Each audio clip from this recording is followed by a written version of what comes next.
Hello everyone.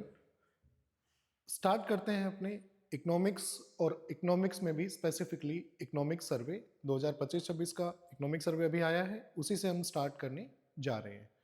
अब economic survey के साथ साथ हमें कुछ बेसिक टर्म्स को भी देखना पड़ेगा, क्योंकि जो अभी चेंजिंग सर्कमस्टेंसेस चल रही है उसमें काफ़ी क्वेश्चन अप्लाइड आते हैं, और अप्लाइड क्वेश्चन में बेसिक प्लस करंट जो है उन दोनों को इन्फ्यूज करके क्वेश्चन पूछता है। तो हम यथासंभव कोशिश करेंगे कि जहां भी जो वर्ड आता है हम उस वर्ड को क्लियर करके चलें कि उस वर्ड का मतलब क्या है। लेकिन इसके साथ साथ हम जो भी टॉपिक ऐसे बेसिक हमारे होंगे उनकी एक अलग से वीडियो बनाकर उसमें कवर कर लेंगे, ताकि हमारा कोई बेसिक भी नहीं रहे। इकोनॉमिक्स के जितने भी क्वेश्चन हैं उनको अपने एक साथ कवर कर लेंगे। लेकिन आज हम इकोनॉमिक सर्वे के पहले चैप्टर से स्टार्ट करते हैं, इकोनॉमिक ओवरव्यू से स्टार्ट करते हैं, जो हमें वैश्विक लेवल पे या ग्लोबल लेवल पे या इंडिया के लेवल पे जो इकोनॉमी है उसके पर्सपेक्टिव के ओवरव्यू के बारे में बता रहा है। हम बायलिंगुअल कर रहे हैं, हिंदी इंग्लिश दोनों में एक साथ करेंगे, लेकिन फिर भी कुछ टर्म्स जो है वो स्पेसिफिकली इंग्लिश में होंगी। जितना ट्रांसलेशन हुआ उतना अपने अच्छे से ट्रांसलेशन करके चलेंगे। हालांकि ऑलमोस्ट डाटा है तो उसमें कोई ज़्यादा इशू नहीं होगा, लेकिन बाकी जहाँ भी टर्म हिंदी मेंशन करने वाली होगी वहाँ अपने हिंदी में उसको मेंशन करेंगे। धीरे धीरे अपने जो भी टॉपिक अलग होंगे उनको भी साथ में देख लेंगे।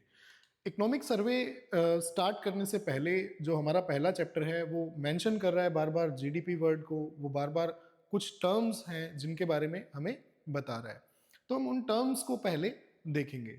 फॉर एग्जांपल सबसे पहले नेशनल इनकम एग्रीगेट्स हैं, राष्ट्रीय आय समुच्चय है। राष्ट्रीय आय समुच्चय का मतलब ये सारे राष्ट्रीय आय कैलकुलेट करने के एक तरीके ये कह सकते हैं एक तरह से, है ना, कि हम ये राष्ट्रीय आय ही हैं सारे, इनको सभी को राष्ट्रीय आय कह सकते हैं। लेकिन फिर भी अलग अलग टर्म्स है हमारे पास में। जीडीपी है हमारे पास में, ग्रोस डोमेस्टिक प्रोडक्ट है हमारे पास में, जिसको हम हिंदी में कहते हैं सकल घरेलू उत्पाद। सकल घरेलू उत्पाद। जीडीपी के बाद में हमारे पास में एनडीपी है, इसे कहते हैं नेट डोमेस्टिक प्रोडक्ट। सकल की जगह पे हम शुद्ध कर देते हैं, शुद्ध घरेलू उत्पाद। उसके बाद में हमारे पास में जीएनपी है। जीएनपी का मतलब है ग्रोस नेशनल प्रोडक्ट, सकल राष्ट्रीय उत्पाद। और इसके बाद में हमारे पास में एनएनपी है, जिसे हम कहते हैं नेट नेशनल प्रोडक्ट या शुद्ध राष्ट्रीय उत्पाद। तो ये चार हमारे पास में, चारों को ही हम कह सकते हैं कि ये देश की आय निकालने के तरीके हैं या देश की आय है, ये कह सकते हैं, है ना। आय के अनुमान इन चारों में से किसी भी तरीके से हम निकाल सकते हैं, लेकिन चारों में थोड़ा बेसिक डिफरेंस है। सबसे पहले हम जीडीपी की बात करते हैं, सकल घरेलू उत्पाद की बात करते हैं। सकल घरेलू उत्पाद का मतलब है कि जो देश की डोमेस्टिक बाउंड्री है, देश की घरेलू सीमा है, देश के जो पॉलिटिकल फ्रंटियर्स है उनके अंतर्गत, देश की घरेलू सीमा के अंतर्गत हमारा जो भी एक वर्ष में या दिए गए समय में वस्तुओं और सेवाओं का अंतिम जो मूल्य होता है उसको हम क्या कहते हैं, देश की जीडीपी कहते हैं। मतलब एक साल में हमारे देश में कुल कितना उत्पादन हुआ वो जीडीपी है। ठीक है, तो हम उसको कहते हैं जीडीपी। अब देखो, ये जो उत्पादन हम काउंट करते हैं वस्तुओं और सेवाओं का, ये सिर्फ हम करते हैं कहां पर, देश की घरेलू सीमा में, मतलब सीमा से बाहर नहीं, कि भारत के अंदर कितना उत्पादन हुआ एक वर्ष में, वो जीडीपी है। अब भारत में उत्पादन करने वाले लोग भारतीय भी हो सकते हैं और विदेशी भी हो सकते हैं। बहुत सारी कंपनियां ऐसी हैं जो भारत में काम कर रही हैं और वो भारत में रोजगार सृजन भी करती हैं, अपना इन्वेस्टमेंट भी लेके आती हैं। उस इन्वेस्टमेंट को हम एक बहुत कॉमन टर्म से बुलाते हैं, एफडीआई कहते हैं। एफडीआई लेके आती हैं, फॉरेन डायरेक्ट इन्वेस्टमेंट या प्रत्यक्ष विदेशी निवेश लेकर आती हैं। तो वो कंपनियां भी भारत में काम कर रही हैं। एट लास्ट उन्हें क्या करना होगा, अपना प्रॉफिट शिफ्ट करना होगा अपनी कंट्री में, अपनी कंट्री में वो अपना प्रॉफिट लेकर जाएंगे। तो वो भी हम काउंट कर रहे हैं जीडीपी में। जीडीपी का मतलब है कि हमारे देश में पूरे साल में कितना उत्पादन हो रहा है, कितना प्रोडक्शन हो रहा है वस्तुओं का, सेवाओं का, तो उसको हम बोलते हैं जीडीपी। अब मैंने बताया कि जीडीपी में इंक्लूडेड है जो विदेशी लोग या विदेशी कंपनियां भारत में उत्पादन करने में लगी हैं, वो भी शामिल हैं। तो हम उनको शामिल कर रहे हैं, तो ये थोड़ा सा सस्पिशियस हो जाता है कि हम जीडीपी को यूज करते हैं और जीडीपी में तो विदेशी जो कंपनियां हैं उनका उत्पादन भी शामिल है। तो इसको हम थोड़ा सस्पिशन की दृष्टि से देखते हैं, लेकिन वाइडली हम जीडीपी को ही यूज करते हैं। करने का रीजन ये है क्योंकि जो विदेशी कंपनियां हमारे देश में काम कर रही हैं, वो जो एम्प्लॉयमेंट जनरेट कर रही हैं या उनसे जो भी फायदा होता है, हमारी सोसाइटी को फायदा होता है, तो उस गेन को या वो यहाँ टैक्स भी पे करती हैं, प्रॉफिट तो एट लास्ट वो लेकर जाती हैं, एट लास्ट प्रॉफिट शिफ्ट होता है। तो इसलिए इसी फिनोमिना को जो है वो हम ज़्यादा ठीक मानते हैं, जीडीपी को हम ज़्यादा अच्छा मानते हैं कंपैरिजन करने के लिए, देशों की तुलना करने के लिए। यद्यपि इसमें विदेशी लोगों की आय जो हमारे सीमा के अंतर्गत हो रही है वो भी इंक्लूडेड होती है, विदेशी कंपनियों की आय भी इसमें इंक्लूडेड होती है। अब जीडीपी से हम एनडीपी निकाल सकते हैं। जीडीपी से एनडीपी कैसे निकाल सकते हैं? जीडीपी में हम माइनस करेंगे, एक टर्म है डेप्रिसिएशन। डेप्रिसिएशन का मतलब होता है घिसावट। घिसावट का मतलब ये होता है कि हमने इन वस्तुओं का उत्पादन करने में हमारे जिन कैपिटल असेट्स का यूज किया, जिन पूंजीगत परिसंपत्तियों का यूज किया, उनकी वैल्यू में कितनी कमी आई, उसको हम क्या कहते हैं? डेप्रिसिएशन कहते हैं, घिसावट कहते हैं। मैं आपको एक बहुत सिंपल सा एग्जांपल दूंगा। मान लो कि हमारे पास में एक गाड़ी है, उसे हम रेंट पे चलाते हैं, किराए पे चलाते हैं, और वो गाड़ी हमें रोज 1,000 रुपए का रेंट देती है। इट मीन्स एक महीने में वो हमें लगभग 30,000 रुपए का रेंट देगी, और एक साल में वो लगभग हमें 3,60,000 रुपए का रेंट देगी। और मान लो कि ये रेंट एक्चुअल में प्रॉफिट है, हमने सारा खर्चा निकाल दिया, ड्राइवर का खर्चा निकाल लिया, और उसके बाद में हमने जो petrol diesel service maintenance cost थी वो सारी निकाल दी, तो हमें एट लास्ट 1,000 रुपए रोज बच रहे हैं, और एक साल में हमें 3,60,000 रुपए की बचत जो है वो उससे हो रही है। अब मानो कि वो गाड़ी हमने 10 लाख रुपए की नई परचेज की, 10 लाख की गाड़ी हमने खरीदी, इन्वेस्टमेंट किया, और एक साल में हमने अर्न किया 3,60,000 रुपए उससे। तो इस 3,60,000 रुपए को हम जीडीपी मान सकते हैं कि भाई 3,60,000 रुपए की इनकम हुई। लेकिन हमने जो 10 लाख रुपए की गाड़ी खरीदी थी, आप फर्ज करें कि इसकी वैल्यू एक साल के बाद में कितनी रह गई? 8 लाख रह गई। ये 3,60,000 रुपए कमाने में इसकी वैल्यू 2 लाख इरोड हो गई, 2 लाख कम हो गई। तो अगर हम एनडीपी निकालेंगे तो एनडीपी के लिए हम क्या करेंगे? जो जीडीपी है उसमें से हम माइनस कर देंगे किसको? डेप्रिसिएशन को। तो एनडीपी आ जाएगी 1,60,000 रुपए।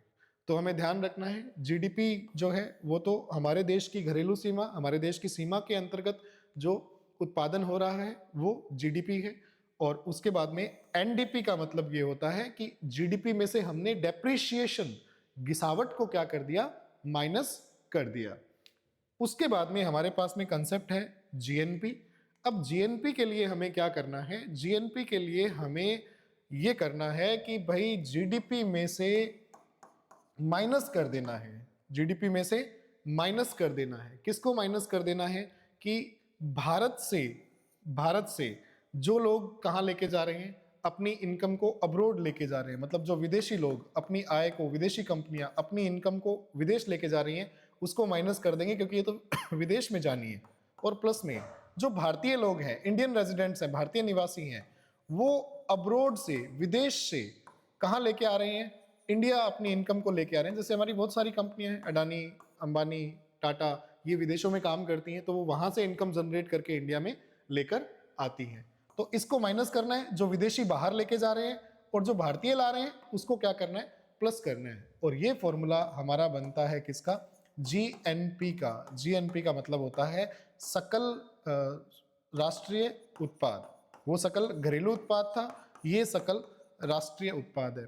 अब ये आंकड़ा थोड़ा उससे और ज़्यादा जो है वो सटीक हो गया, क्योंकि इसमें सिर्फ जो है वो भारतीयों की आय शामिल है, चाहे उन्होंने भारत में कमाया, चाहे उन्होंने विदेश में कमाया। तो ये जीएनपी थोड़ा इंप्रोवाइज कर दिया हमने, किससे?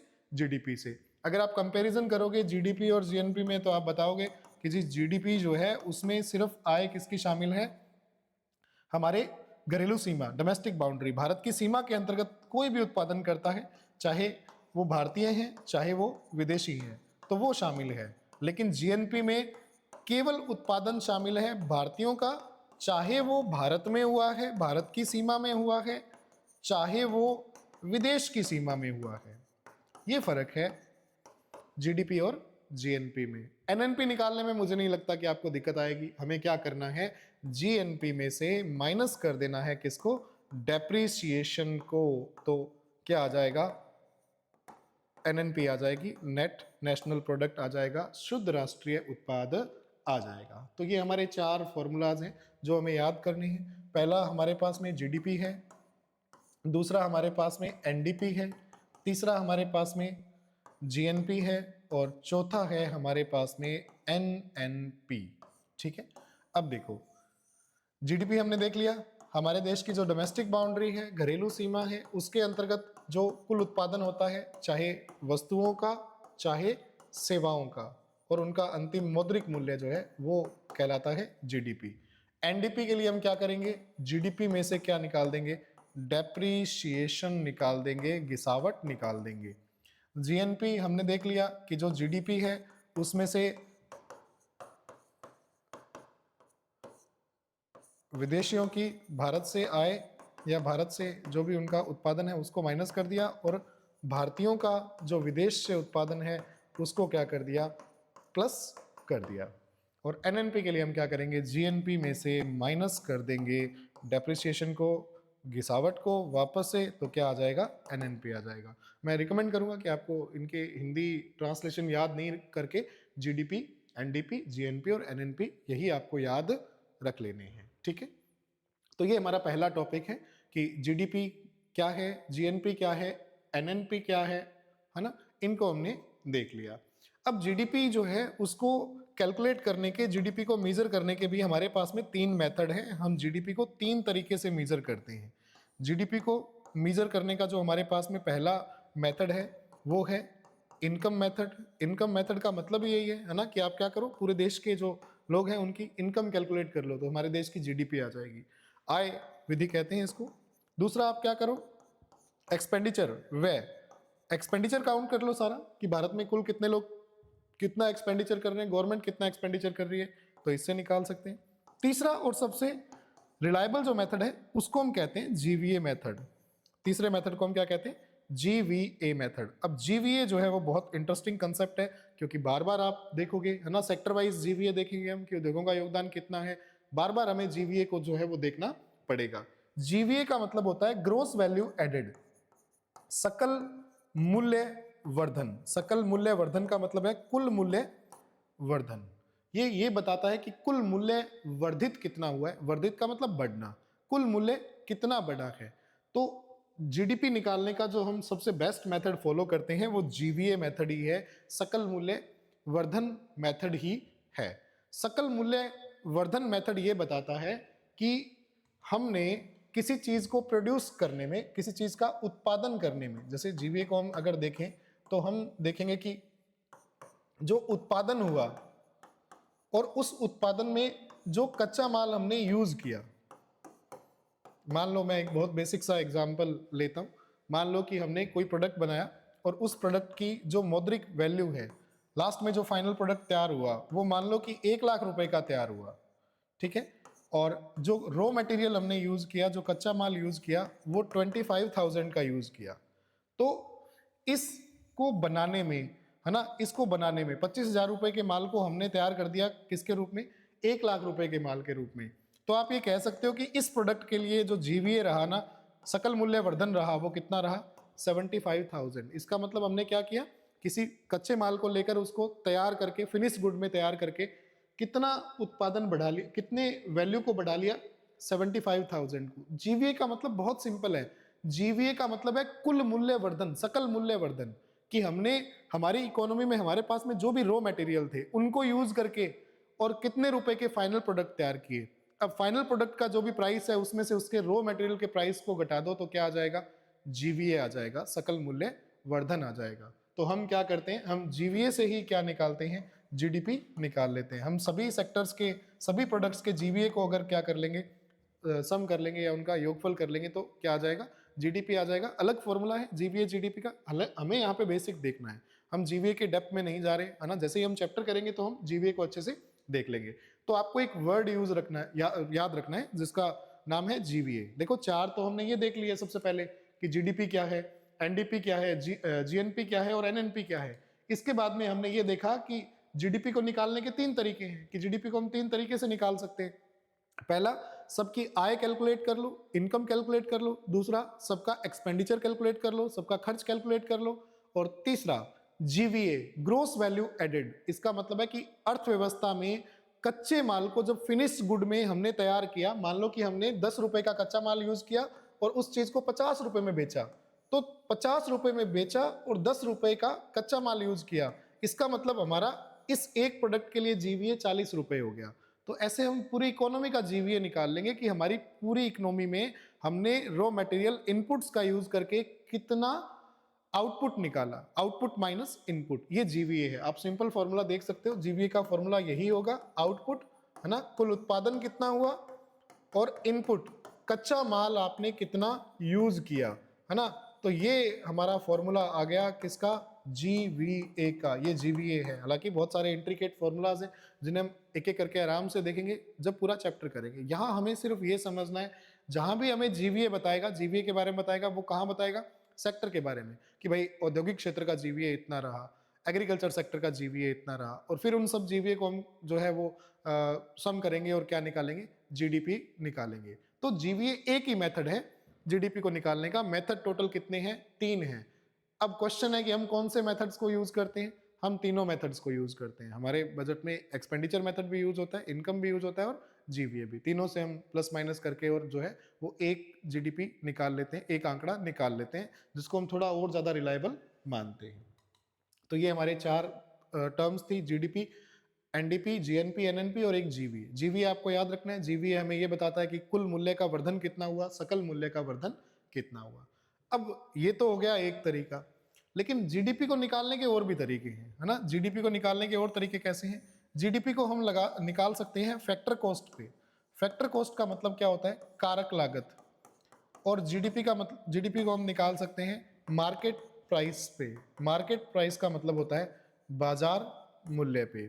2 तरीके हैं जीडीपी को कैलकुलेट करने के, या तो हम फैक्टर कॉस्ट, फैक्टर का मतलब फैक्ट्री, फैक्ट्री के गेट, है ना, कि कोई चीज को हमने बनाया, वो फैक्ट्री के गेट तक आ गई, बन के तैयार हो गई, फैक्ट्री के अंदर अंदर जो खर्चा लगा, इसका मतलब सिंपल है, क्या मतलब है कि टैक्सेस इंक्लूड नहीं है इसमें, इनडायरेक्ट टैक्सेस इंक्लूड नहीं है। डायरेक्ट वगैरह जो अंदर खर्चा लगा है वो इंक्लूड है, लेकिन अभी हमने टैक्स नहीं लगाए। मान लो कि हम फैक्ट्री में खड़े हैं, यहाँ हमने सारा माल लगाया, उसमें जितना खर्चा लगा और हमने फैक्ट्री के गेट तक पहुंचा दिया।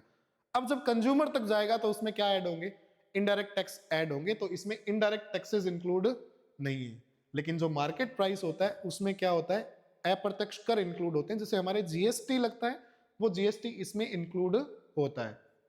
फैक्टर कॉस्ट का मतलब है फैक्ट्री के गेट तक आने में, कि फैक्ट्री के गेट तक आ गया तो कितना खर्च लगा या कितना जो भी प्राइस उसका है वो फैक्टर कॉस्ट है। लेकिन मार्केट में बिकने के लिए आ रहा है तो उसमें क्या लग रहा है, उसमें इनडायरेक्ट टैक्स लग रहा है, जीएसटी लग रहा है, तो वो मार्केट प्राइस है। आप सिंपली निकाल सकते हो GDP at market price. Market price का मतलब है बाजार मूल्य, ठीक है। तो हम कैसे निकालेंगे, GDP at factor cost plus में इनडायरेक्ट टैक्सेस, जैसे इंडिया के पर्सपेक्टिव में क्या है, जीएसटी, और इस फॉर्मूला में एक चीज हम ऐड करते हैं, सब्सिडी। सब्सिडी को माइनस कर देते हैं इफ एनी, यदि उस प्रोडक्ट पर कोई सब्सिडी है, कोई सब्सिडी दे रही है। जैसे फॉर एग्जांपल लेते हैं यूरिया पे, यूरिया खाद पे हम सब्सिडी देते हैं, तो वो हम ऐसे निकालेंगे। यूरिया का मार्केट प्राइस कैसे निकालेंगे, मान लो कि वो उसका जो प्राइस है एक्चुअल में वो कितना है, फार्म गेट प्राइस उसका 1000 रुपीज है, मान लो कि उस पर 18% जीएसटी लगता है, 180 हो गया। अब मान लो कि गवर्नमेंट उस पर 500 रुपये सब्सिडी दे रही है, तो उसका प्राइस कितना हो जाएगा, 680 रुपये हो जाएगा। तो मार्केट प्राइस पे जीडीपी निकालने का यही तरीका है कि हम क्या करते हैं, फैक्टर कॉस्ट का मतलब है जो फैक्ट्री में बन के तैयार, फैक्ट्री के गेट तक जितने में आ गया, जो भी अंदर एक्सपेंसेस हुए फैक्ट्री वाले, उनको हमने कैलकुलेट करके उसको फैक्ट्री के गेट पे भेज दिया। लेकिन कंज्यूमर के पास जाएगा तो उसमें क्या ऐड करेंगे, इनडायरेक्ट टैक्स ऐड करेंगे, अप्रत्यक्ष कर ऐड करेंगे, और माइनस क्या कर देंगे, सब्सिडी। तो ये ध्यान रखना है, जीडीपी को हम 2 तरीके से निकाल सकते हैं, कारक लागत पे, फैक्टर कॉस्ट पे निकाल सकते हैं, और मार्केट प्राइस पे निकाल सकते हैं। मैं वापस से रिकमेंड करूंगा कि आप कारक लागत याद नहीं रख के फैक्टर कॉस्ट याद करेंगे तो फैक्टर से फैक्ट्री अच्छा याद रहेगा।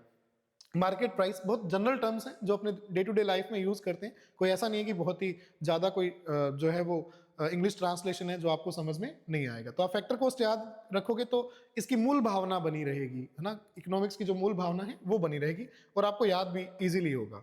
तो फैक्टर कॉस्ट का मतलब है फैक्ट्री के गेट तक अंदर वाला जो खर्चा उसको कैलकुलेट किया। मार्केट प्राइस का मतलब है मार्केट में बिकने के लिए आ रहा है, जिसमें इनडायरेक्ट टैक्स इंक्लूडेड है और जो है सब्सिडी हमने एक्सक्लूड कर दी। और अगर हम फैक्टर कॉस्ट पे निकालेंगे तो उल्टा कर देंगे। फैक्टर कॉस्ट पे निकालेंगे अगर हम जीडीपी को, जीडीपी एट फैक्टर कॉस्ट को पे निकालना है तो हम क्या करेंगे, मार्केट प्राइस वाले में से यहाँ प्लस किया था इनडायरेक्ट टैक्स को, वापस माइनस कर देंगे, इनडायरेक्ट टैक्स उल्टा कर देंगे मतलब वापस से, और प्लस में सब्सिडी कर देंगे जो अपने माइनस की थी। ये इतना सा करना है, तो वो दोनों को इंटरचेंज कर सकते हैं, फैक्टर कॉस्ट से मार्केट प्राइस, मार्केट प्राइस से फैक्टर कॉस्ट।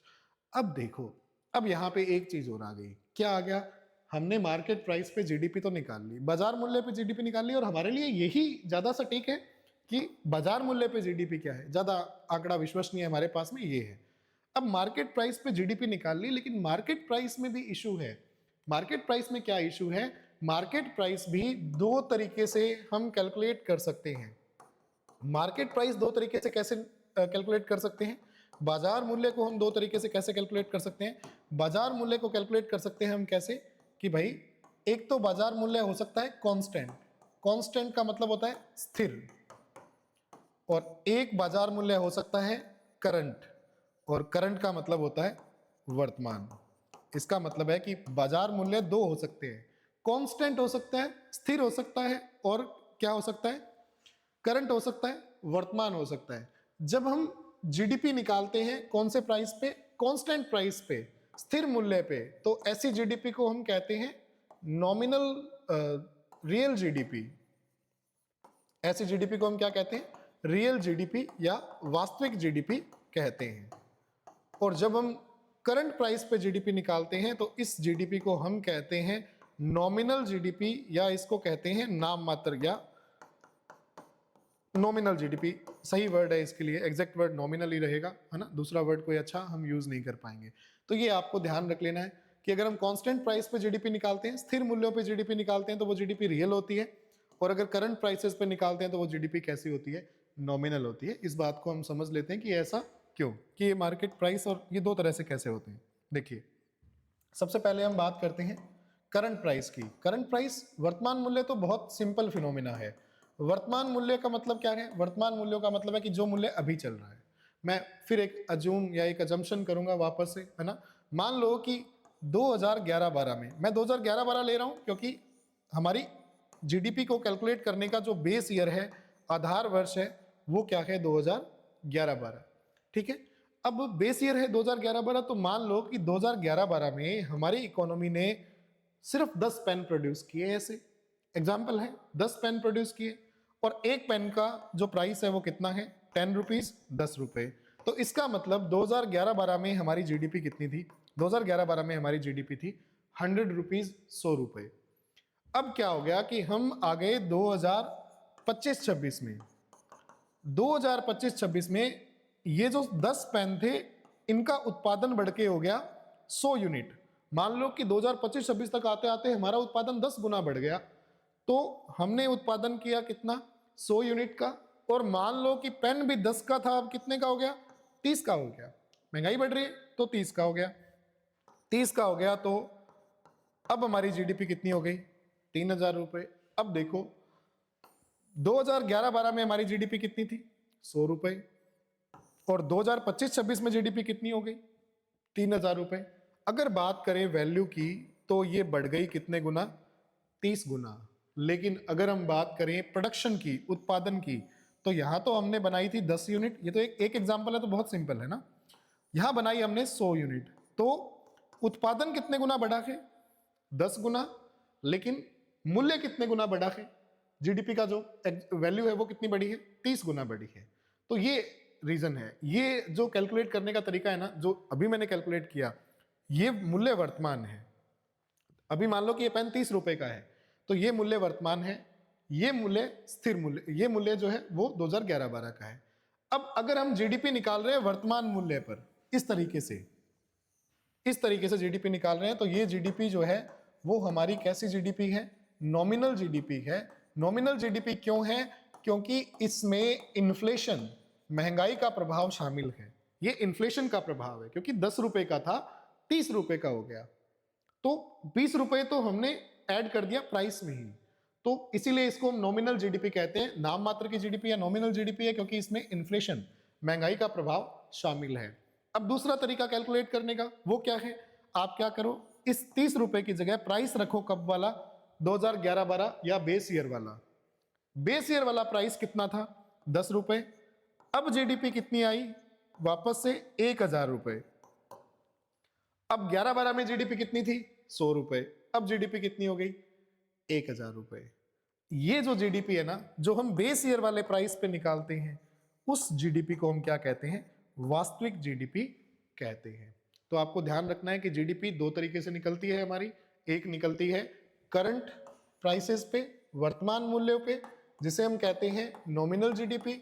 इसमें दिक्कत क्या होती है, इसमें दिक्कत ये होती है कि इसमें क्या शामिल होता है, महंगाई का प्रभाव शामिल होता है। और एक जो निकलती है वो निकलती है स्थिर मूल्यों पे, कांस्टेंट मूल्यों पे। स्थिर मूल्यों पे जो जीडीपी है उसको हम कहते हैं रियल जीडीपी, वास्तविक जीडीपी, और इसमें इन्फ्लेशन, महंगाई का प्रभाव शामिल नहीं होता। अब ये तो हो गया सिंपल, है ना, कि जीडीपी को हम निकाल सकते हैं करंट प्राइस पे, वर्तमान मूल्य पे, और स्थिर मूल्य पे। स्थिर मूल्य जो बेस ईयर का मूल्य है, 2011-12 में जो भी मूल्य है, मूल्य चेंज कर देंगे तो हमें पता लग जाएगा कि उत्पादन कितना बढ़ा है। रियल जीडीपी हमें सिर्फ ये बताती है कि उत्पादन कितना बढ़ा है। नॉमिनल जीडीपी हमें ये बताती है कि भाई वैल्यू भी कितनी बढ़ी है, वो वैल्यू और उत्पादन दोनों को एक साथ लेके चलती है। तो ये ज्यादा रेलेवेंट है हमारे लिए रियल जीडीपी को निकालना। और एक सिंपल सा काम करें ना हम, अगर हम क्या करें, नॉमिनल जीडीपी को रियल जीडीपी से अगर भाग दे दें, डिवाइड कर दें, हम अगर नॉमिनल जीडीपी को डिवाइड कर दें किससे, रियल जीडीपी से, तो इस फिनोमिना को, इस घटना को हम कहते हैं जीडीपी डिफ्लेटर। जीडीपी अगर हिंदी में करें इसको ट्रांसलेट डिफ्लेटर को, तो अवस्फीति कारक कहते हैं, जीडीपी अवस्फीति कारक। हालांकि आवश्यकता नहीं है जीडीपी डिफ्लेटर बोलो।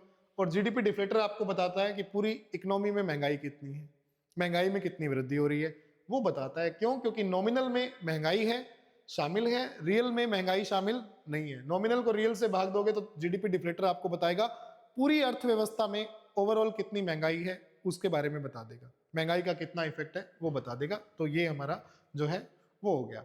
अब हम इस तरीके से जीडीपी जो है वो निकालते हैं। अब जीडीपी निकालने के लिए अगर हमें देखें तो हम जीडीपी ऐसे निकालते हैं, mainly GDP at current market price, GDP at current market price, और GDP at constant market price, वर्तमान बाजार मूल्यों पर और स्थिर मूल्यों पर जीडीपी। ठीक है, ये तो वर्तमान मूल्यों पर है, ये स्थिर मूल्यों पर जीडीपी है। मूल्य कौन से हैं, मार्केट प्राइस, बाजार मूल्य। अगर बाजार मूल्य को रिप्लेस करें तो हम किससे कर सकते हैं, फैक्टर कॉस्ट से भी कर सकते हैं, है ना। हम कह सकते हैं GDP at factor cost, factor cost पे भी निकाल सकते हैं जीडीपी को हम, है ना। तो ये ध्यान रखना है हमें करंट और कांस्टेंट मार्केट प्राइस को। तो ये बेसिक हो गया।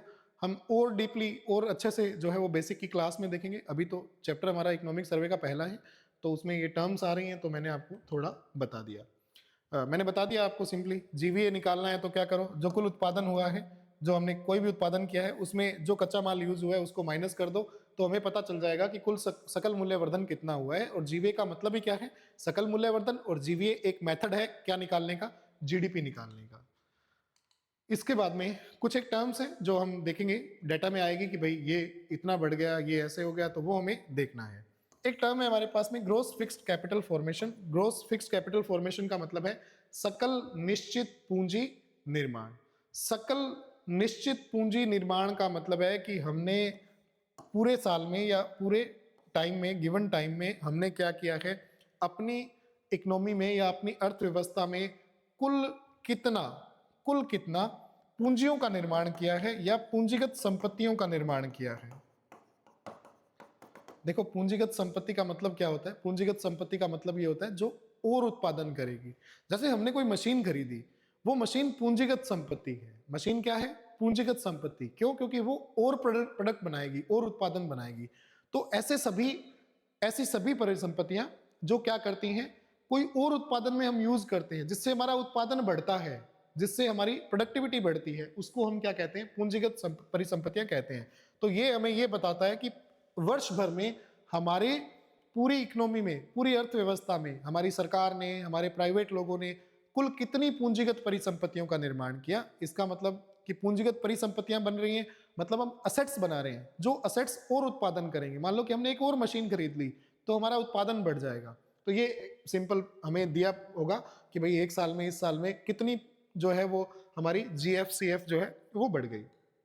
उसके बाद में एक टर्म आएगी प्राइवेट फाइनल कंजप्शन एक्सपेंडिचर, निजी अंतिम उपभोग व्यय। निजी अंतिम उपभोग व्यय जो है वो हमें ये बताता है कि टोटल गुड्स और सर्विस, है ना, कुल वस्तुएं और सेवाएं जिन्हें जो हमारे इंडिविजुअल्स, व्यक्ति और परिवार, उन्होंने क्या किया, परचेज किया, खरीदा और उनका यूज किया। इसका मतलब पूरे साल में हमारे परिवारों ने, हमारे लोगों ने कितनी चीजें खरीदी और कितनी चीजों का उनका कंजप्शन किया या उनका उपभोग किया, ये बताता है प्राइवेट फाइनल कंजप्शन एक्सपेंडिचर। मतलब कि जो हमारे परिवार हैं या व्यक्ति हैं, उन लोगों ने कितना जो है वो खर्च किया। तो अब सिंपली एक डाटा दिया होगा, इसमें समझने वाला कुछ नहीं है, आपको ज्यादा कुछ देखना नहीं है। आपको तो ये टर्म आएगी ना, तब आपके दिमाग में ये नहीं आना चाहिए कि भाई ये प्राइवेट फाइनल कंजप्शन एक्सपेंडिचर क्या होता है। इसका मतलब यही है कि हम सब लोगों ने जितना खर्च किया, जितना कंज्यूम किया, वो सारा ऐड करके दे दिया। ठीक है, तो ये प्राइवेट है, गवर्नमेंट का नहीं है ना, किसका है, प्राइवेट का, लोगों का है, ये ध्यान रखना है बस। उसके बाद में हमारे पास में इसी इकोनॉमिक सर्वे के फर्स्ट चैप्टर में एक टर्म है, मैं यहीं से क्लियर करके चल रहा हूँ, बहुत इंपॉर्टेंट टर्म है जो बताती है किसके बारे में, इकोनॉमिक स्टेट क्राफ्ट के बारे में। देखो स्टेट्स क्राफ्ट जो है वो क्या है, स्टेट्स क्राफ्ट है कि राज्य को कैसे चलाते हैं। स्टेट क्राफ्ट वही कूटनीति है जो राज्य को चलाने के लिए हम उपयोग करते हैं। यहाँ पे हमारे पास में टर्म है इकोनॉमिक स्टेट क्राफ्ट। आजकल जैसे ट्रम्प का बेसिक एग्जांपल है हमारे पास में, ट्रम्प या ऐसे जो नेता हैं वो क्या करते हैं, इकोनॉमिक पॉलिसीज को एज ए टूल यूज करते हैं अपनी कूटनीति को लागू करने के लिए। इसको हम नाम देते हैं आर्थिक कूटनीति। फॉर एग्जाम्पल जैसे हम कहते हैं, हम वर्ड यूज करते थे बेगार, बंधुआ मजदूरी, कि हम क्या कर रहे हैं, किसी की आर्थिक परिस्थितियों का फायदा उठा रहे हैं उससे अपनी बात मनवाने के लिए। तो अब वर्तमान समय में ऐसा ही हो रहा है कि हमारी जो इकोनॉमीज हैं, है ना, उनमें जो भी इश्यूज है उनका यूज किया जा रहा है। ठीक है, टैरिफ वॉर्स चल रही है कि आप किसी कंट्री से कुछ करवाना चाहते हो तो आप उस पर टैरिफ लगा रहे हो, टैरिफ इम्पोज कर रहे हो कि वो आपके अकॉर्डिंग डिसीजन ले। इसको हमने नाम दिया है इकोनॉमिक स्टेट क्राफ्ट। हमारा जो इकोनॉमिक सर्वे है वो इस पर खूब ध्यान देता है और वो बता रहा है कि भाई इसका बहुत ज्यादा यूज हो रहा है या कह सकते हैं मिस यूज भी हो रहा है। एक टर्म आप इसी फर्स्ट चैप्टर को पढ़ोगे तो आपको मिलेगी फिस्कल ग्लाइड। फिस्कल ग्लाइड का मतलब क्या है, फिस्कल ग्लाइड का मतलब है कि आप क्या कर रहे हो, राजकोषीय ग्लाइड का मतलब क्या है कि आप क्या कर रहे हो, अपने राजकोषीय घाटे को कम कर रहे हो। जो आपका फिस्कल डेफिसिट है, राजकोषीय घाटा है, उसको कम कर रहे हो और आप ग्लाइड कर रहे हो, धीरे धीरे आप अपने रास्ते पे जो है वो पॉजिटिव वे में जा रहे हो। तो इसको हम क्या बोल देंगे, फिस्कल ग्लाइड बोल देंगे कि आपने काफी टाइम से क्या करना स्टार्ट कर दिया, अपने घाटे को रिकवर करना स्टार्ट कर दिया। तो वो क्या है, फिस्कल ग्लाइड है। बहुत बेसिक टर्म है जो आपको देख लेनी है। एक बहुत इंटरेस्टिंग टर्म जो है वो हमें मिली, उसको हम कहते हैं नाव कास्टिंग। नाव कास्टिंग टर्म बनी है फोरकास्टिंग से।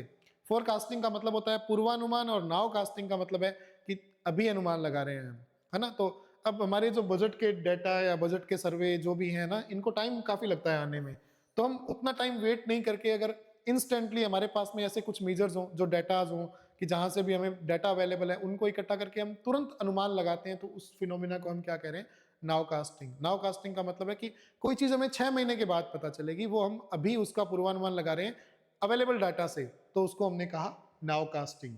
तो ये तत्काल पूर्वानुमान है। अभी बहुत सारे मेजर्स हम यूज कर रहे हैं जिससे हम जो है वो टाइम टू टाइम जो है वो पहले ही फोरकास्ट कर रहे हैं, पहले ही जो है वो ये अनुमान लगा रहे हैं कि आगे क्या होने वाला है। तो ऐसा नहीं होगा कि हमें लास्ट में जाके पता चलेगा कि भाई कोई इश्यू क्रिएट हो रहा है या नहीं हो रहा। तो हम जो प्रेजेंट डाटा है उसका यूज करते हैं। अब उसके बाद में स्टेट ऑफ द इकोनॉमी, है ना, अर्थव्यवस्था की जो हमारी दशा है उसके बारे में हम बात कर रहे हैं। पहला इकोनॉमिक सर्वे का हमारा चैप्टर यही है।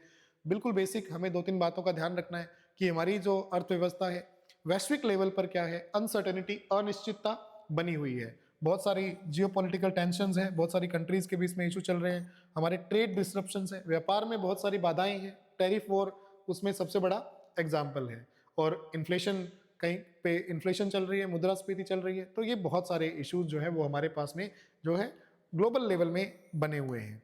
तो वो हमारे लिए कोई बहुत ज़्यादा इशू नहीं है, हमारे से कोई प्री में क्वेश्चन ये नहीं पूछेगा। मेंस के लिए ये ठीक है कि आपको इश्यूज पता होने चाहिए कि क्या क्या इश्यूज जो है वो करंट में चल रहे हैं। इसके साथ साथ अगर हम इंडिया की बात करते हैं तो इंडिया की कंडीशन वर्ल्ड में जो है वो ठीक चल रही है, अच्छी चल रही है। और इंडिया जो है वो 4th कंसेक्यूटिव ईयर, लगातार चौथे वर्ष जो है वो क्या बना हुआ है, फास्टेस्ट ग्रोइंग इकोनॉमी बना हुआ है, मतलब सबसे तेजी से उभरती हुई या बढ़ती हुई अर्थव्यवस्था बना हुआ है। तो मतलब भारत की कंडीशन जो है वो वर्ल्ड से जो है वो थोड़ी अच्छी है। बेसिक अगर सर्वे के बारे में देखें तो सर्वे बजट से पहले आता है, बजट से 1 2 3 दिन पहले, मतलब अलग अलग टाइम पे अलग अलग ट्रेडिशन चलती है, कभी 1 दिन पहले आ रहा था, अभी 3 दिन पहले आ गया। तो सर्वे जो है वो बजट से इतर एक डॉक्यूमेंट है, ठीक है। आपको ध्यान रखना है बजट जो है आर्टिकल 111 कहता है, आर्टिकल 111 ये कह रहा है कि भाई हमें क्या करना पड़ेगा, आर्थिक वित्तीय विवरण या फाइनेंशियल अकाउंट स्टेटमेंट जो है वो क्या करना पड़ेगा, प्रस्तुत करना पड़ेगा। मतलब बजट प्रस्तुत करना हमारी गवर्नमेंट की क्या है, बाध्यता है।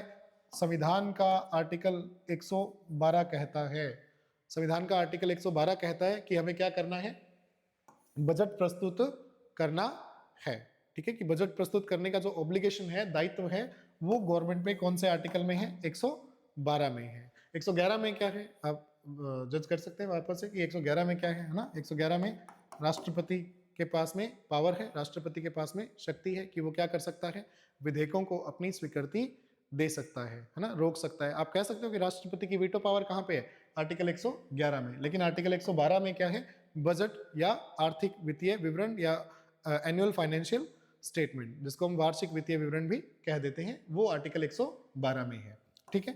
अब आर्टिकल 112 कहता है कि ये जो हमारा एनुअल फाइनेंशियल स्टेटमेंट है, वार्षिक वित्तीय विवरण है, ये राष्ट्रपति प्रस्तुत करवाएंगे, हर साल प्रस्तुत करवाएंगे। इसका मतलब इस विवरण को प्रस्तुत करना जो है वो गवर्नमेंट की बाध्यता है, अनिवार्यता है कि गवर्नमेंट को जो एनुअल फाइनेंशियल स्टेटमेंट है, वार्षिक वित्तीय विवरण है, वो प्रस्तुत करना पड़ेगा।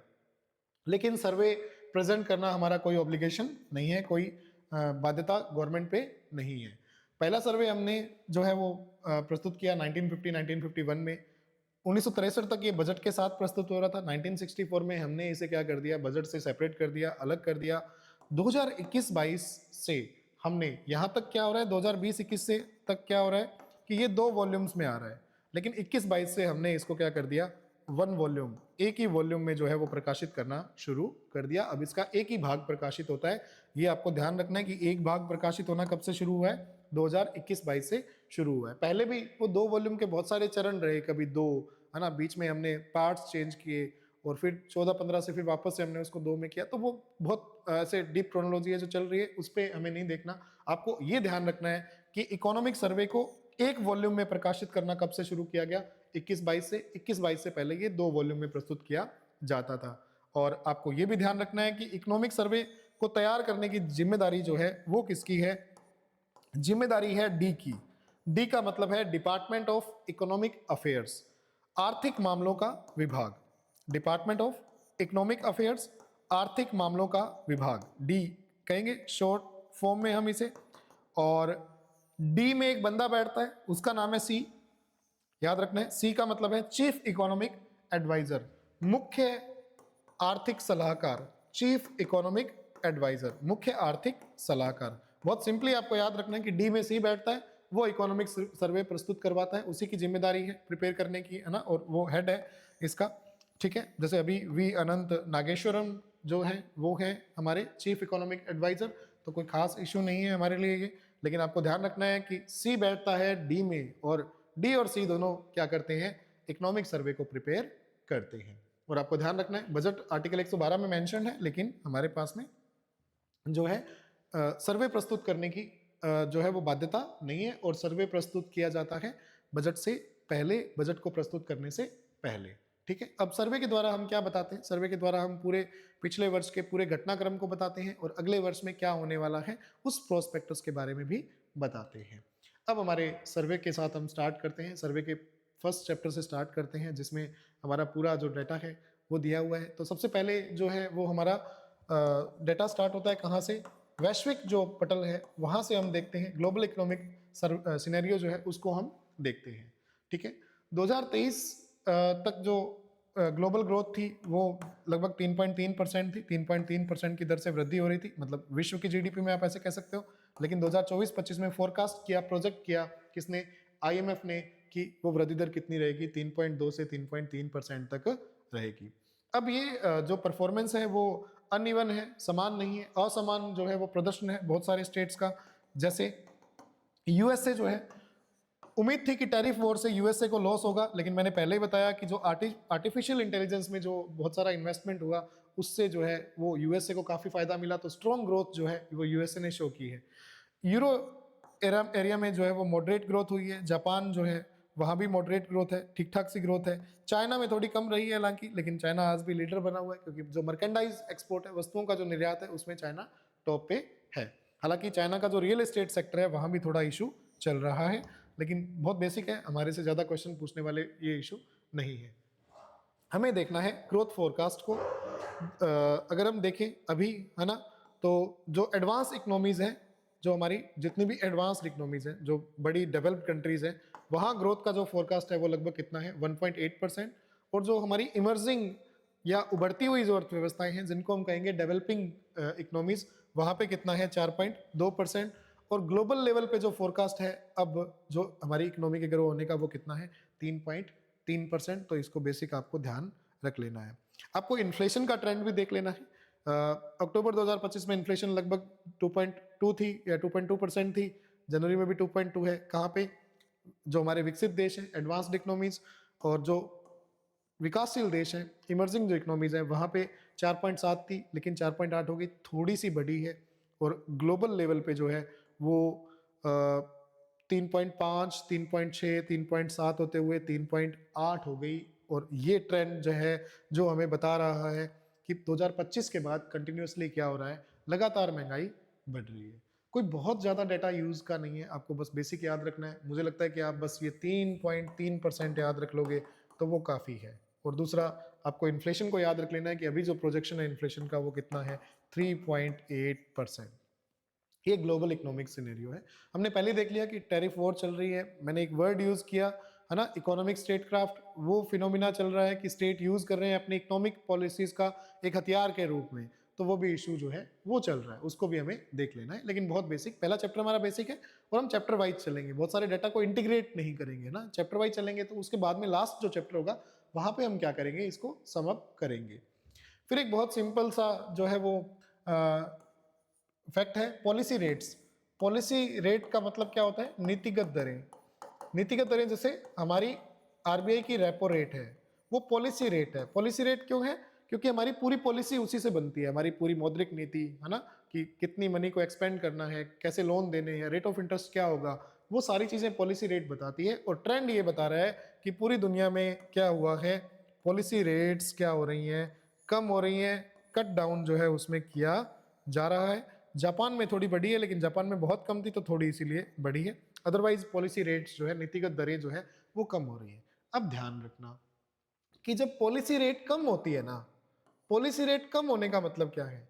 अगर आप मॉनेटरी पॉलिसी को हम पढ़ेंगे मनी और बैंकिंग में, तो जब हमारी जो एमपीसी है, मॉनेटरी पॉलिसी कमेटी, मौद्रिक नीति समिति, जिसके अध्यक्ष कौन होते हैं, आरबीआई के गवर्नर, जब भी उसकी मीटिंग होती है, जब भी उसकी बैठक होती है, तो उस बैठक के बाद में जब लास्ट में वो मीटिंग छोड़ रहे होते हैं, तो वो एक स्टांस लेके छोड़ते हैं, है ना। मीटिंग छोड़ रहे होते हैं मतलब जब उनका लास्ट डॉक्यूमेंट या जो भी उनका जो लास्ट स्टांस होता है, वो स्टांस लेके छोड़ते हैं। और वो स्टांस ये बताता है कि वो क्या करने वाले हैं। मतलब जब अगली बार मीटिंग होगी 2 महीने के बाद, जब वो दोबारा मिलेंगे, तो वो क्या स्टांस ले सकते हैं, क्या करने वाले हैं। तो वो स्टांस जो है ना, वो 3 है हमारे पास में, है ना। एक स्टांस है न्यूट्रल, एक स्टांस है अकोमोडेटिव, और एक स्टांस है कैलिब्रेटेड टाइटनिंग। कैलिब्रेटेड टाइटनिंग, ये 3 स्टैंस हैं, ठीक है। न्यूट्रल का मतलब होता है कि वो कुछ भी कर सकते हैं, कि अगली बार पॉलिसी रेट को बढ़ा भी सकते हैं और घटा भी सकते हैं, कि वो बता नहीं रहे कि क्या करेंगे। अकोमोडेटिव का मतलब होता है कि वो क्या करेंगे, अकोमोडेट करेंगे। अकोमोडेट करने का मतलब होता है एक्सपेंशनरी ट्रेंड। एक्सपेंशनरी का मतलब वो विस्तृत करेंगे, मनी के फ्लो को बढ़ाएंगे, पॉसिबली बढ़ाएंगे, है ना। हो सकता है कि वो अनचेंज्ड रखें। मतलब अकोमोडेटिव स्टैंस में 2 ही चीजें होती हैं, या तो वो बढ़ाएंगे या वो अनचेंज्ड रखेंगे। अनचेंज्ड भी रख सकते हैं, या वो बढ़ा देंगे मनी के फ्लो को। मनी के फ्लो को बढ़ाने का मतलब क्या है, पॉलिसी रेट को कम करना पड़ेगा। ब्याज दर कम करेंगे तो लोग ज्यादा लोन लेंगे, सिंपली ये आपको ध्यान रखना है। टाइटनिंग का मतलब क्या है, कैलिब्रेटेड टाइटनिंग का मतलब है कि वो पॉसिबली जो है वो क्या करेंगे, मनी के फ्लो को कम करेंगे, मतलब पॉलिसी रेट को बढ़ाएंगे, और या फिर वो अनचेंज्ड, दोनों में से कुछ एक करेंगे, ठीक है। तो अब यहां पे क्या हो रहा है, पॉलिसी रेट्स कम हो रही हैं, पॉलिसी रेट्स कम होने का मतलब है कि हम क्या कर रहे हैं, अकोमोडेशन कर रहे हैं। अकोमोडेशन का मतलब मनी का क्या कर रहे हैं, एक्सपेंशन, विस्तार कर रहे हैं, मुद्रा का विस्तार कर रहे हैं। देखो एक बहुत सिंपल फिनोमिना बताता हूँ इस इन्फ्लेशन वाले टॉपिक के लिए या पॉलिसी रेट्स के लिए। एक चीज हमेशा ध्यान रखना, वो चीज ये है कि जब मनी, मुद्रा जनता की ओर जाती है ना तो महंगाई बढ़ती है। मुद्रा जनता की ओर जाती है तो महंगाई बढ़ती है, और मुद्रा गवर्नमेंट या आरबीआई की ओर आती है तो महंगाई कम होती है। तो जब भी आरबीआई को लगता है कि महंगाई बढ़ रही है तो वो मुद्रा को अपनी ओर खींचता है। जब आरबीआई को लगता है कि भाई महंगाई तो कम हो रही है, डिफ्लेशन चल रही है, रिसेशन चल रहा है, तो वो मनी के फ्लो को बढ़ा देता है। आरबीआई का काम यही है, इसी को ही हम मौद्रिक नीति कहते हैं कि मुद्रा का प्रसार करना या मुद्रा को कम करना, दोनों काम करना, एब्जॉर्ब करना या उसको एक्सपेंड करना। तो जो अकोमोडेटिव स्टेंस है जिसको हम कहते हैं एक्सपेंशनरी, एक्सपेंशनरी मतलब विस्तार करना। इसका मतलब हमें क्या करना पड़ेगा, अगर मुद्रा का विस्तार करना है, हम चाहते हैं कि ज्यादा पैसा लोगों के पास जाए, तो हमें पॉलिसी रेट को क्या करना पड़ेगा, कम करना पड़ेगा। क्योंकि पॉलिसी रेट कम होगा तो लोग ज्यादा लोन लेंगे। क्यों? क्योंकि पॉलिसी रेट पे ही हमारे देश की ब्याज दरें जो है वो तय होती हैं, उसी से तय होती हैं। बैंक भी ब्याज दरें इसी के आधार पर निर्धारित करते हैं। आप देखेंगे बैंक ब्याज दरें किस आधार पर निर्धारित करता है, उसमें एक हमारे पास में मेथड है, एक्सटर्नल बेंचमार्क मेथड, है ना, उसी से डिसाइड करता है। तो हम मॉनेटरी पॉलिसी के चैप्टर में इसको देखेंगे। लेकिन आपको सिंपली यहाँ पे ध्यान रखना है कि हम क्या कर रहे हैं, पॉलिसी रेट्स को कम कर रहे हैं, मौद्रिक जो हमारी नीतिगत दरें हैं उनको कम कर रहे हैं। देखो नीतिगत दरें कम होती है ना तो महंगाई बढ़ेगी, क्योंकि पैसा ज्यादा लोगों के पास जा रहा है, लोग ज्यादा लोन ले रहे हैं, लोग ज्यादा चीजें खरीद रहे हैं, हमारे बैंक मनी को एक्सपेंड कर रहे हैं, लोगों को दे रहे हैं मनी।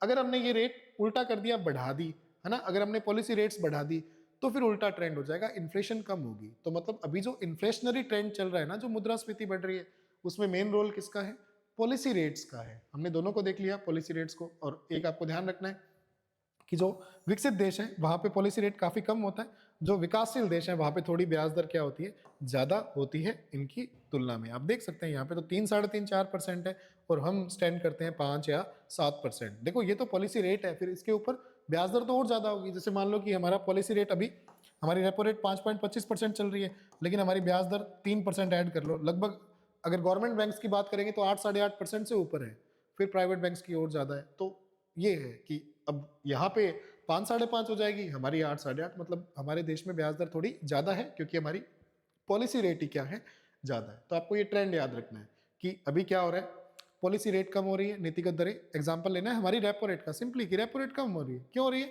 क्योंकि हमें मुद्रा का प्रसार करना है। मुद्रा का प्रसार करना है, मुद्रा लोगों को देंगे तो इन्फ्लेशन बढ़ेगी, महंगाई बढ़ेगी। ठीक है, तो ये बेसिक है, ज्यादा कुछ करना नहीं है, टर्म्स ही देख रहे हैं हम, जो भी हमारे ट्रेंड्स जो है वो सर्वे बता रहा है।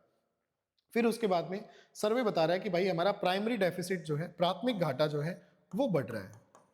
प्राथमिक घाटे जो है वो क्या हो रहे हैं, बढ़ रहे हैं, प्राइमरी डेफिसिट जो है वो बढ़ रहे हैं। अब ये हमें बता दिया, एक तो 15-19 का डाटा है हमारे पास में, दूसरा 20-21 का है, और तीसरा 25 का है। अब प्राथमिक घाटा बढ़ रहा है ना, लेकिन यहाँ कम हुआ है या स्टेबल रहा है। ठीक है, कुछ ये यहाँ पे बढ़ रहा है, यहाँ बढ़ा है, यहाँ भी बढ़ा है। ठीक है, यहाँ भी आप देखो कि जो है वो पहले पॉजिटिव में था, फिर ये बढ़ा, फिर उसके बाद में वापस से जो है वो थोड़ा इंप्रूव हो गया। ऊपर पॉजिटिव है, नीचे नेगेटिव है, नीचे का मतलब घाटा है, ऊपर का मतलब पॉजिटिव है। तो प्राथमिक घाटा बढ़ रहा है। प्राथमिक घाटा कब बढ़ता है, प्राथमिक घाटा तब बढ़ता है जब हम क्या करते हैं, ज्यादा खर्चा करते हैं, सरकार ज्यादा खर्चा करती है। सरकार घाटा या सरकार घाटे में कब जाती है, जब सरकार के पास में पैसे कम है और सरकार ज्यादा खर्च करती है, तो सरकार घाटे में जाती है। तो ट्रेंड ये चल रहा है कि बहुत सारी इकोनॉमीज जो है ना वो क्या कर रही है, घाटा इंक्रीज कर रही है, क्योंकि वो एक्सपेंशन कर रही है ना, ज्यादा खर्चा कर रही है। लिखा है क्या कर रही है, फिस्कल पॉलिसीज को एक्सपेंड कर रही है। मतलब जो राजकोषीय नीतियां हैं, राजकोषीय नीति का मतलब जो गवर्नमेंट जो भी मेजर्स अपनाती है, बजट के माध्यम से सब्सिडी देती है, जो भी रिलैक्सेशन देती है, गवर्नमेंट को ज्यादा खर्चा करना पड़ रहा है। तो ये भी रीजन है कि गवर्नमेंट अपना घाटा बढ़ा रही है। क्यों बढ़ा रही है, क्योंकि वो ज्यादा खर्च कर रही है। तो ये हमें थोड़ा सा बेसिक चार्ट है, ज्यादा कोई स्पेसिफिक क्वेश्चन आने वाला जो है वो इसमें से कुछ भी नहीं है। फिर जो सोवरेन 10 ईयर बॉन्ड यील्ड है, बॉन्ड यील्ड का मतलब हम जब कोई बॉन्ड खरीदते हैं तो उस पर जो लाभ होता है, यील्ड होता है, तो उसका जो है वो परसेंटेज। जैसे बॉन्ड का मतलब होता है, बॉन्ड का मतलब जब हम गवर्नमेंट कोई बॉन्ड जारी करती है जिसको हम जीसेक कहते हैं, गवर्नमेंट जब कोई बॉन्ड जारी करती है उसको हम क्या कहते हैं, जीसेक। गवर्नमेंट को जब भी पैसे उधार लेने होते हैं तो गवर्नमेंट बॉन्ड जारी करती है, शेयर मार्केट का टॉपिक है तो वो बॉन्ड है, उस पर हमें क्या मिलता है, वो बॉन्ड जब हम खरीद लेते हैं, मान लो कि हमने 1 लाख का बॉन्ड खरीदा और उस पर 8% हमें ब्याज मिलेगा, तो वो हमें ब्याज मिलता है। बॉन्ड की टर्म होती है 1 साल, 2 साल, 3 साल, 7 दिन हो सकती है, 14 दिन, जितने भी दिन है वो हो सकते हैं, तो वो उस अकॉर्डिंग जो है वो बॉन्ड्स हैं। तो बॉन्ड यील्ड बढ़ रही है। बॉन्ड यील्ड बढ़ने का मतलब क्या है कि बॉन्ड पे जो लाभ है वो भी क्या हो रहा है, बढ़ रहा है। बॉन्ड पे जो प्रॉफिट होना है, मतलब ब्याज दरें यहाँ भी क्या हो रही है, बढ़ रही है। गवर्नमेंट जो है वो ज्यादा बॉन्ड यील्ड दे रही है। देखो, गवर्नमेंट ज्यादा बॉन्ड यील्ड देगी, इसका मतलब क्या है कि आप बॉन्ड खरीद रहे हो तो गवर्नमेंट आपको ज्यादा ब्याज दे रही है। हम बॉन्ड खरीदते हैं, इसका मतलब गवर्नमेंट हमसे पैसे उधार ले रही है। अब गवर्नमेंट हमसे पैसे उधार ले रही है, हमें पैसे ज्यादा कब ब्याज पे देगी, जब गवर्नमेंट को ज्यादा पैसे चाहिए या गवर्नमेंट को ज्यादा खर्चा करना है। तो बॉन्ड यील्ड भी इसी बात का एग्जांपल है कि गवर्नमेंट खर्चा क्या कर रही है, अपना ज्यादा कर रही है। क्यों? क्योंकि गवर्नमेंट का घाटा जो है ना, उसको पूरा करने के लिए उसे क्या करना पड़ेगा, उधार लेना पड़ेगा। तो इसी कारण से क्या हो रहा है, बॉन्ड यील्ड भी बढ़ रही है। एफडीआई फ्लोज जो है वो नॉर्मली तो हमारा क्या हुआ है, डिक्रीज हुआ है। अंकटाड की रिपोर्ट कहती है कि एफडीआई फ्लो जो है वो कितना कम हुआ है, 2024 में 11% कम हुआ है, 11% कम हुआ है। लेकिन ये यूएसए में बढ़ा है, 19.7% बढ़ा है। ऑलमोस्ट कंट्रीज में जो है वो डिक्रीज हुआ है। यूएसए में बढ़ने का वापस से रीजन आपको याद रखना है कि इन्वेस्टमेंट कौन से सेक्टर में हो रहा है, आर्टिफिशियल इंटेलिजेंस के सेक्टर में हो रहा है। इकोनॉमिक स्टेट कर्व को हमने पहले देख लिया, ठीक है। ये जो डेटाज हैं, पॉलिसी रेट्स काफ़ी चेंज हो रही हैं, इनको अपने थोड़ा बेसिक देख सकते हैं। और उसके साथ साथ हमारे पास में जो ग्लोबल एफडीआई फ्लो है उनको आप देख सकते हो। ज़्यादा डेटा हमें कोई याद रखने की आवश्यकता नहीं है इसमें से, हमें तो बस ये 2 डेटा याद रखने हैं कि जो एफडीआई फ्लो है वो 11% कम हुआ है, अंकटाड की वर्ल्ड इन्वेस्टमेंट रिपोर्ट कहती है। लेकिन वो यूएसए में बढ़ा है, कितना बढ़ा है, 19.7%। और बढ़ने का रीज़न है कि यूएसए में जो एआई सेक्टर है उसमें इन्वेस्टमेंट काफ़ी बढ़ रहा है। यहाँ तक हमारा जो वर्ल्ड इकोनॉमी का जो पर्सपेक्टिव था, प्रीव्यू था, वो हमने पूरा कर लिया। और बहुत बेसिक है और बहुत ही बेसिकली हमें देखना है, कोई ज़्यादा चीज़ें इसमें देखने वाली हमारे लिए नहीं है। जो मैंने कोई बेसिक फैक्ट बताए हैं, क्वेश्चन उन्हीं से ही बन सकते हैं और बहुत मुश्किल से ही बनेंगे। मतलब इसमें से क्वेश्चन जैसे से आगे जाएंगे हम क्वेश्चन निकालते जाएंगे कि कौन कौन से क्वेश्चन बनेंगे।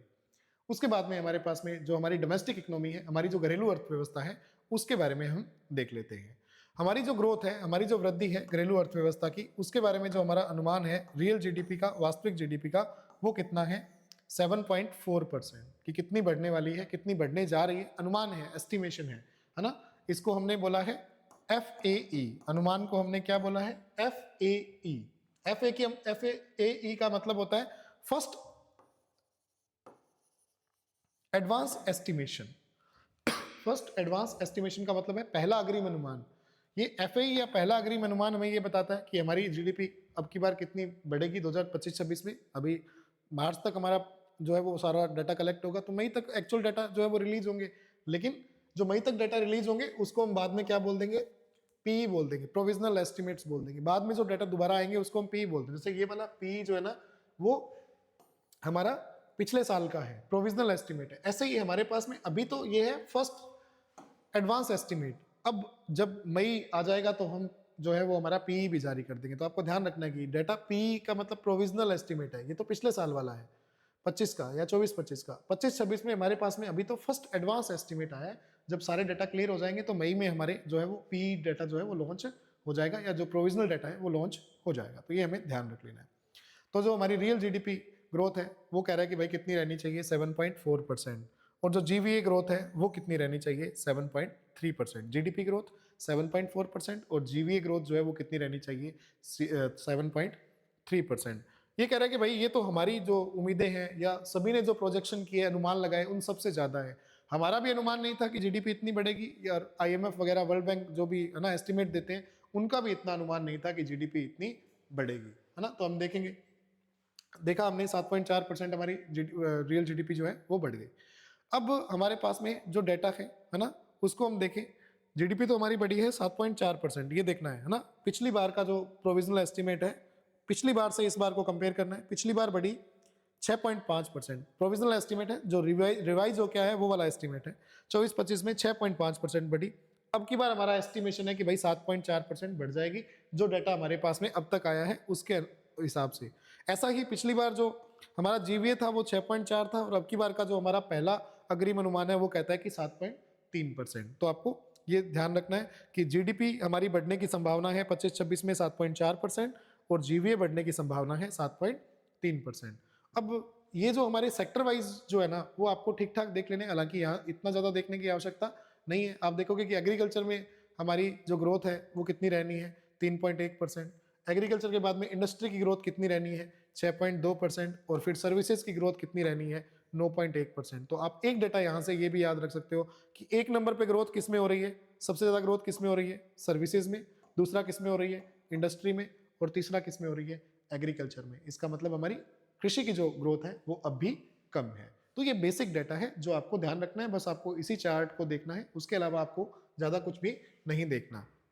ओवरऑल जो हमारी जीडीपी ग्रोथ का अनुमान है वो 7.4% है, पिछली बार हमारा 6.5% था। जीवीए का अनुमान 7.3% है, पिछली बार 6.4% था।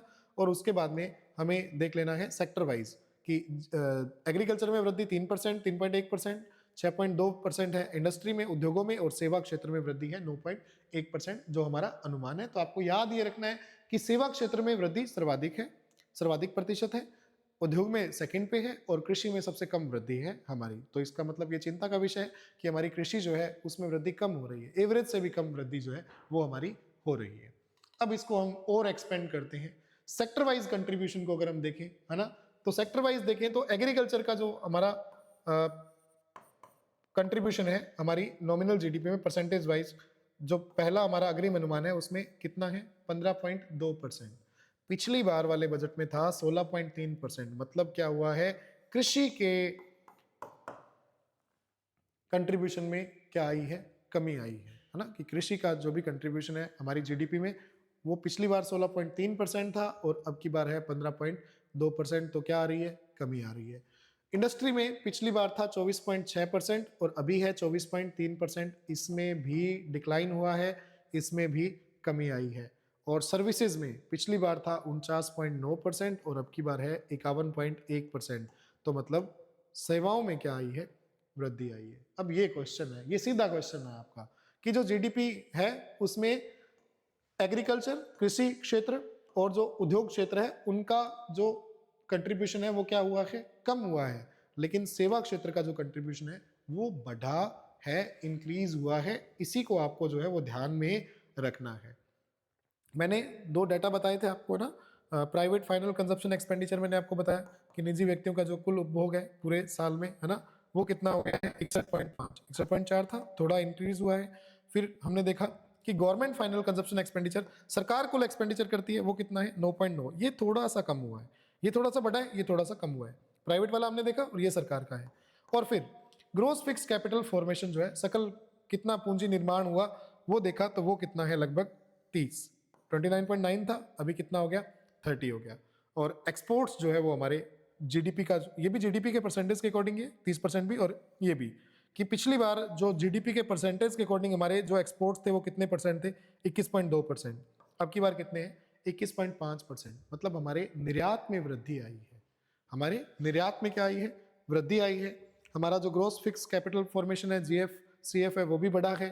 ठीक है, हमारा प्राइवेट फाइनल कंजप्शन एक्सपेंडिचर है वो भी बढ़ा है, लेकिन जो गवर्नमेंट का फाइनल कंजप्शन एक्सपेंडिचर है उसमें थोड़ी सी क्या आई है, कमी आई है। तो ये बेसिक डाटा है जो आपको आराम से देखना है, बहुत रिलैक्स होकर देखना है, और इसी डाटा को ही आपको देखना है और इसी को ही नोट करना है, उससे ज़्यादा आपको देखना भी नहीं है। अब हम देखते हैं, देख लिया हमने पहले जो प्राइवेट फाइनल हमारा कंजप्शन एक्सपेंडिचर है ना, उसको हमने देख लिया 61.5% जो है ये हो गया, हमने अभी देखा है ना। और इसकी जो ग्रोथ रेट है वो 7.5% रही है, बस इतना ही ध्यान रखना है। ये इतना हो गया, 61.5% हो गया, और ग्रोथ रेट कितनी रही है, 7.5%। तो आपसे सिर्फ सिंपली यही पूछेगा कि भाई प्राइवेट फाइनल कंजप्शन एक्सपेंडिचर जो है वो कितना है, तो वो 61.5% है, इसी को आपको ध्यान रखना है। और ग्रोस फिक्स कैपिटल फॉर्मेशन जो है वो हमारा हमने देख लिया, वो उसका जो एस्टिमेशन है 30% है, और ग्रोथ रेट कितनी है, 7.6%। वृद्धि दर 7.6% है, और एस्टिमेट किया है हमने कितना, 30% पे। एक्सपोर्ट शेयर हमने देख लिया, जीडीपी का कितने परसेंट है, 21.6%। ठीक है, अब ये जो है यहाँ पर 21.6% तक हम पहुंचे हैं अभी तक। ठीक है, फिर उसके बाद में हमारे पास में जो एक्सपोर्ट ग्रोथ में जो वृद्धि हुई है वो अभी जो फर्स्ट हाफ है ना, 2025-26 का, उसमें 5.9% दर्ज की गई है। याद रखने वाला इसमें कुछ भी नहीं है, आपको सिर्फ इतना ही ध्यान रखना है कि जीडीपी का जो हमारा एक्सपोर्ट है ना, उसमें शेयर जो है वो कितना है, 21.5% और 21.6%। दो डेटा है हमारे पास में, 21.5 और 21.6। 21.5 जो है वो तो हमारा क्या है, फर्स्ट एडवांस एस्टिमेट है, कब का, 2025-26 का। और ये जो हमारा एस्टिमेट है एक्सपोर्ट का, ये हमारा एक्सपोर्ट है फर्स्ट हाफ का, है ना। ये जो यहाँ पे जो हमें दे रहा है ना 21.2%, ये फर्स्ट हाफ का जो है वो एक्सपोर्ट है। और ये एक्सपोर्ट शेयर जीडीपी में जो है वो हमारा कितना है, 21.5%। ठीक है, इसे हमें ध्यान रख लेना है। फिर एग्रीकल्चर हमने देख लिया कितने परसेंट ग्रो कर रही है, 3.1% ग्रो कर रही है ना। लेकिन एग्रीकल्चर जीवीए जो है वो कितना ग्रो कर रहा है, 3.6%। जीडीपी जो है वो 3.1% बढ़ी है एग्रीकल्चर सेक्टर में, और जीवीए बढ़ा है 3.6% पे। लेकिन ये जो जीवीए है वो जो हमारी लॉन्ग टर्म एवरेज है वो थी 4.5%, उससे काफ़ी कम है ना। कि जो जीवीए के वृद्धि की दर है वो थोड़ी कम है, 3.6 है। लॉन्ग टर्म एवरेज हमारी कितनी है, 4.5। तो ये हमें ध्यान रख लेना है। उसके बाद में इंडस्ट्री जो है वो हमारी बढ़ रही है 6.2% की दर से। पहले 2025 की तुलना में जो है वो इसमें क्या हुई है, वृद्धि हुई है। ठीक है, सेक्टोरल ग्रोथ अलग अलग हम पूरे सेक्टर्स को देखेंगे, यहाँ पे हमें बेसिक सिर्फ इंडस्ट्री की ग्रोथ को ही, उद्योगों की ग्रोथ को देखना है। सर्विसेज की ग्रोथ है वो हमारी रही है 9.1%, और ये भी हमारी बढ़ी है पहले से। इसमें भी क्या हुआ है, इंक्रीज हुआ है, वृद्धि हुई है। ये हमारे पास में तीनों जो वर्ष है 16 से 20, फिर उसके बाद में जो है 2025 का फर्स्ट हाफ, और उसके बाद में 2026 के फर्स्ट हाफ का जो है वो कंपैरिजन है। तो सर्विसेज में भी ग्रोथ रेट क्या हो रही है, निरंतर बढ़ रही है। इन्फ्लेशन में भारत में कमी आई है। वर्ल्ड लेवल पे हमने देखा इन्फ्लेशन बढ़ रही है, लेकिन भारत में जो है वो इन्फ्लेशन क्या आ रही है, कमी आ रही है। सबसे बड़ी बात है कि हमारी जो फूड इन्फ्लेशन है ना, जो हमारे खाद्य उत्पाद है उनकी जो इन्फ्लेशन है वो तो नेगेटिव में चली गई, है ना। कि हमारे खाद्य पदार्थों का रेट जो है वो काफ़ी कम हुआ है, लेकिन ओवरऑल भी हमारी इन्फ्लेशन जो है वो क्या हो रही है, कम हो रही है। ठीक है, तो ये हमें ध्यान रख लेना है कि इन्फ्लेशन जो है वो हमारी क्या हो रही है, कम हो रही है। सिंपली इस डाटा को हमें इतना इंटरप्रेट करना है, ज़्यादा हमें देखने की आवश्यकता नहीं है। और उसके बाद में जो 10 ईयर की जो हमारी यील्ड का जो स्प्रेड है वो भी हमारा क्या हो रहा है, लगातार कम हो रहा है। वापस से वही बॉन्ड यील्ड का जो कंसेप्ट है वही, और बॉन्ड यील्ड में ये कि बॉन्ड यील्ड के ऊपर जो हमारा स्प्रेड है वो क्या हो रहा है, कम हो रहा है। बिल्कुल भी काम का डाटा नहीं है हमारे, है ना। वो देख लिया हमने बॉन्ड यील्ड को पहले से ही। और जो हमारे शेड्यूल्ड कमर्शियल बैंक्स हैं, है ना, उनका जो लोनिंग का जो सेक्टोरल डिप्लॉयमेंट है कि कैसे कैसे वो लोन दे रहे हैं, उसमें भी हमारे हमारे पास बहुत सारे डाटा है ना। तो पर्सनल लोन का जो कंट्रीब्यूशन है वो कम हो रहा है ना। क्रेडिट ग्रोथ कम चल रही है हमारी अभी। भाई जो हमारा लोन था, है ना, क्रेडिट या लोन देना जो है उसमें क्या आ रही है, बहुत सारी कमी आ रही है, सब में कमी आ रही है ना। एनएफसी का मतलब है नॉन फूड क्रेडिट, और पर्सनल लोन है हमारे सर्विसेज है, इंडस्ट्री है, और सब में ही क्या आई है, कमी आई है ना, वृद्धि नहीं हुई। थोड़ा यहाँ जाने के बाद में थोड़ा ट्रेंड जो है वो हमारा चेंज हुआ है। आप देखो कि इस टाइम तक हमारे खूब पर्सनल लोन्स जो है वो दिए गए, है ना। तो ये थोड़ी कमी आई है, तो कुछ खास इशू नहीं है हमारे लिए। और नॉन बैंकिंग सेक्टर से कितना क्रेडिट जो है वो फ्लो हो रहा है, तो लगभग 10.2%। ये भी, इसमें भी क्या आ रही है, कमी आ रही है कि कितना नॉन बैंकिंग सेक्टर जो है वो हमें लोन्स प्रोवाइड कर रहे हैं।